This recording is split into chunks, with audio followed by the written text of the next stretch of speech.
Good morning and welcome. Thank you for joining me here today. If you found yourself here, there may be a message for your healing journey, soul's evolution, transformation, or simply information. So, today I would like to talk about your feminine energy that should be sacred and your dance within that to reclaim that. So, most of us may have had lives, and especially if you've been a single parent, maybe way too much in your masculine energy because you were the provider. No matter what was happening in your life, you had to show up, right, for your life, your children, and step into the tendency to be extremely organized and do all the things, wear all the hats, right? Step into the roles, be organized, get everything handled at home, managed at work, and of course, all the extracurricular activities, and being great at multitasking. And then once you've mastered that and are successful, your endeavors are met, and what else comes your way, you're able to master and handle. However, with today's society, women are pushed more into masculine roles. Maybe you have a masculine in your life and they do other things, and maybe you're not balanced equally. Either way, we all have both masculine and feminine. Or maybe you have separated from your partner, and man or woman, it doesn't matter. You have to be in your provider role. That's what I like to say, not just the mama bear role that comes out all the time because you are the provider, right? We do all things and wear all hats. Maybe you've disconnected from your feminine, maybe you haven't. I've seen a lot of people do it, men and women, because they play one role and they do it well. Well, it's okay to feel the whisper from your body to say, wait a minute, I just want to feel pretty too, or I want to do things for me, and maybe there's not enough time for that. Well, let me tell you, everybody has the same 24/7, 365, right?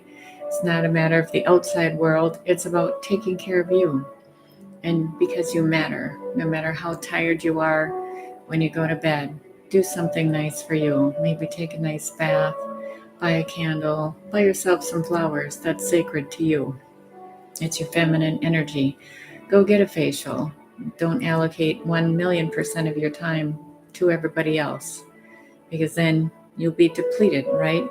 And if you are feminine and you have, a womb that you've birthed people, children with, or creative, maybe creative adventures, that takes a lot of energy, right? So your womb space may be nudging you to say, what about me? That's also your inner child. Maybe you were always a giver, and maybe you were an empath, right? You give, give, give to the extreme of everybody else seems to be happy. But are they? Because they always come back for more. And you give and give and give, no matter what the hour. But would you do that same thing for yourself? Would you get up at midnight and take that call for somebody who needs you to be there and listen for 4 hours and you know you have to get up? Would you do that for yourself? Some of us would say no, because we're tired. But if somebody's calling, we're answering. So that whisper from your body is sacred to say, wait a minute, I matter. And then you might get resentful. Go ahead and allocate, I'm saying at least 1 hour. 1 hour, at least a week for yourself. If it's a bath, if you enjoy a walk, laughter, watch a movie, go to a movie, go to a yoga class, maybe take a cooking class, whatever it is. Go ballroom dancing, I don't care. Do what you have to do, even if it's taking a nap in the middle of the afternoon. Or chocolate, that's always good, right? Doesn't matter. Eat it before breakfast, who cares? Do it because you want to, and you feel good doing it, just not to excess, right? So that inner knowing of you did something for yourself. And if it's childhood wounds, take a picture of yourself. Take her along or him along and go to the park, go for a walk. Yes, you may look silly and feel silly, but look at that little sweet picture and just say, you matter. It doesn't matter now what happened in the past, because you can't change the past. Do something about it today, because you matter. And you make it a point to heal that childhood wounds, that beautiful child you look at and cry, right? That's your womb space, your inner child, your feminine that needs to dance and feel heard, not just seen. and it's okay to matter. Go get a scalp treatment, go get a manicure if you like. If you don't like, go dig in the garden. Whatever it is.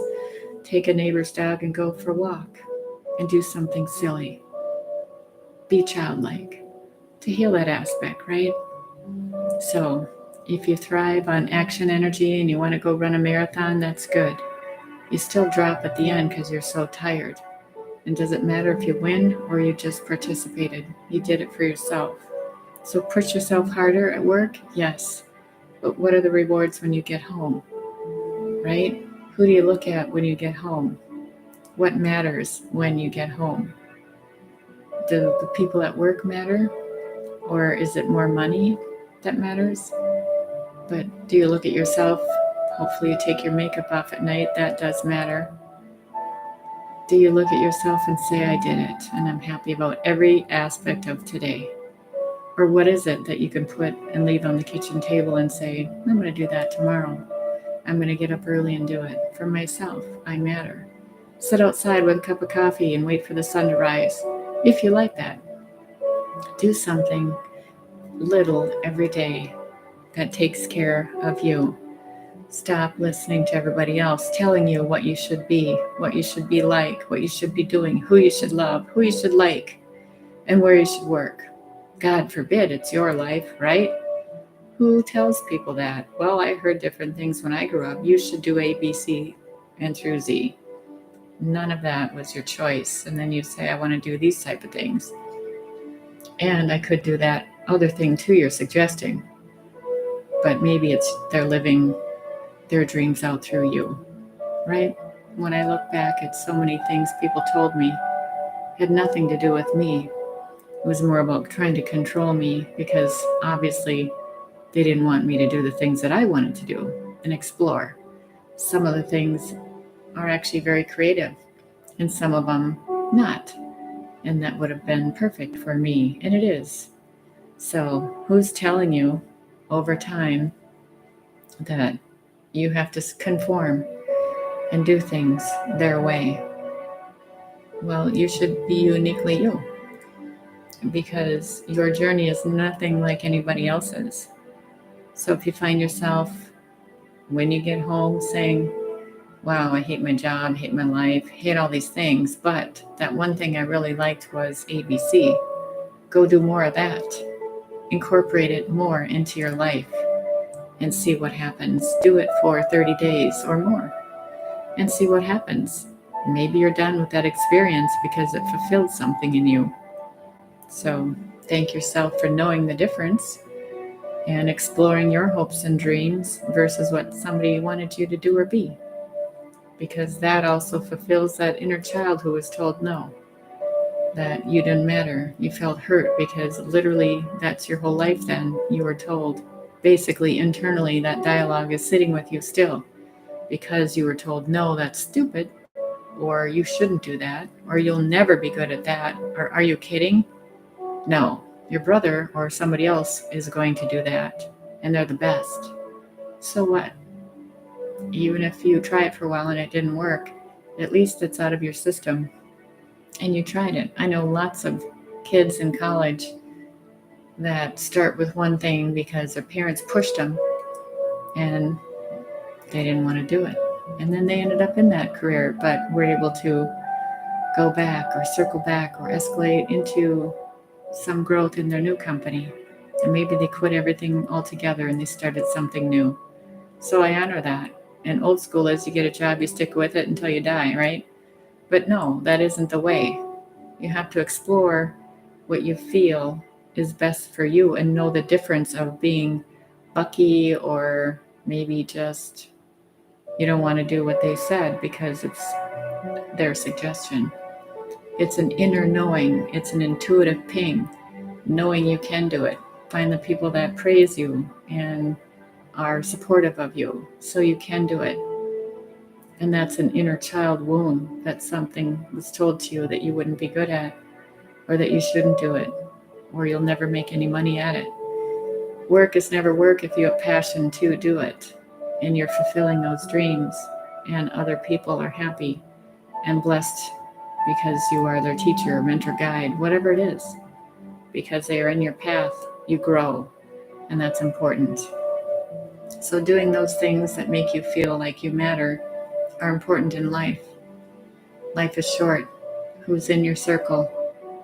And do they matter, and should they be there? Are they encouraging and supporting and loving unconditionally, no wavering? That's what matters. Even the mess in the house and the kids tear it up when you're not gone or at work. Can you laugh about it? Can you have that experience? Maybe the bigger picture is they wanted your time.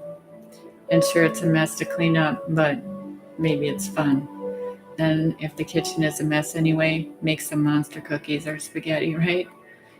Everybody can help clean up because they wanted that experience. They wanted your time. They wanted to feel like they mattered.